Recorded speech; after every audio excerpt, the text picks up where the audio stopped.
for wheelchair assistance to board during this time.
safety and comfort, please remain seated with your seatbelts fastened until the captain turns off the fasten seatbelt sign. Please check your surroundings to ensure you do not leave any of your personal belongings behind. Be cautious when opening the overhead bins as heavy items may have moved during the flight. Mangyari po lamang na manatiling nakaupo at hintay matanggal ang ilaw sa sabi.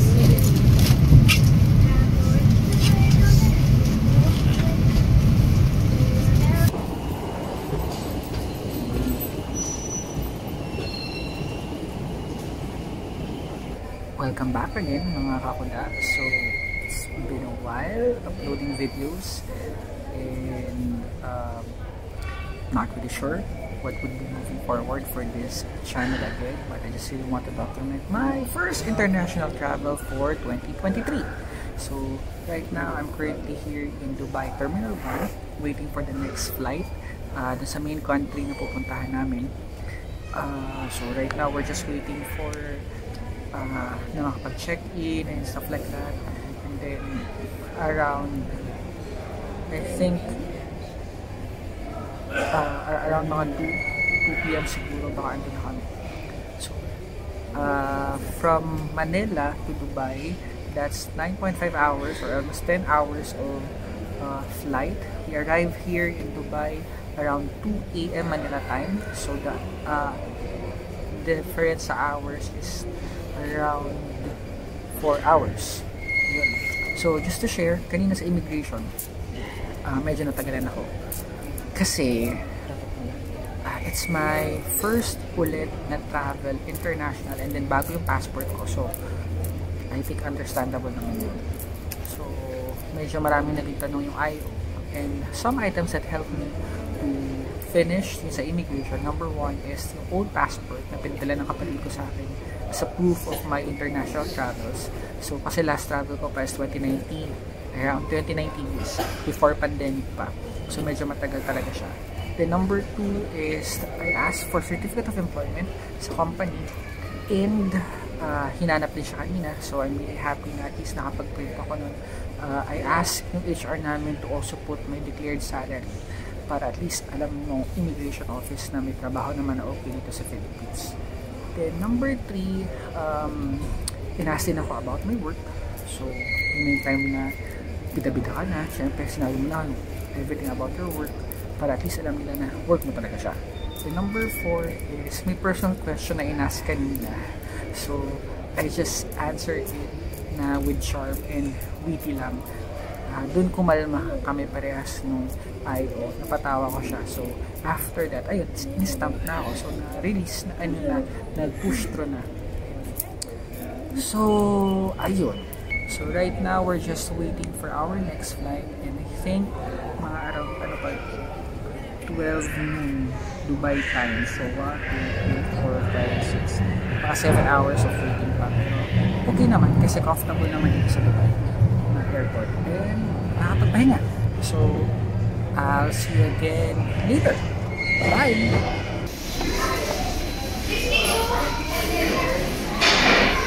So ito na po yung 38, 40 actually.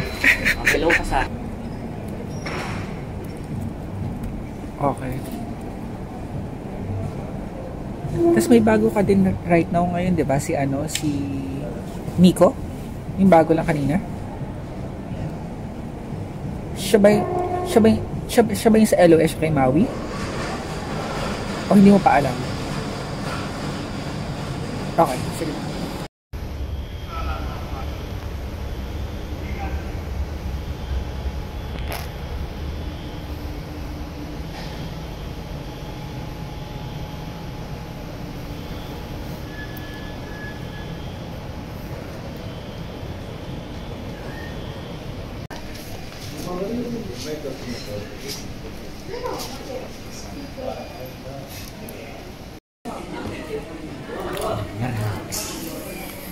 Dinata.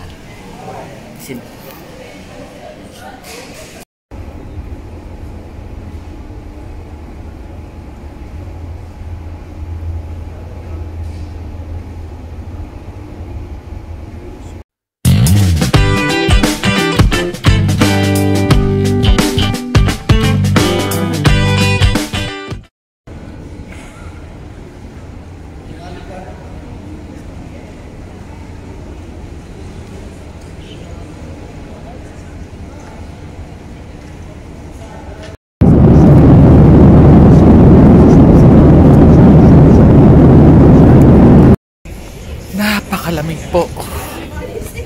Sobrang lamig. Pero ang ganda ng view.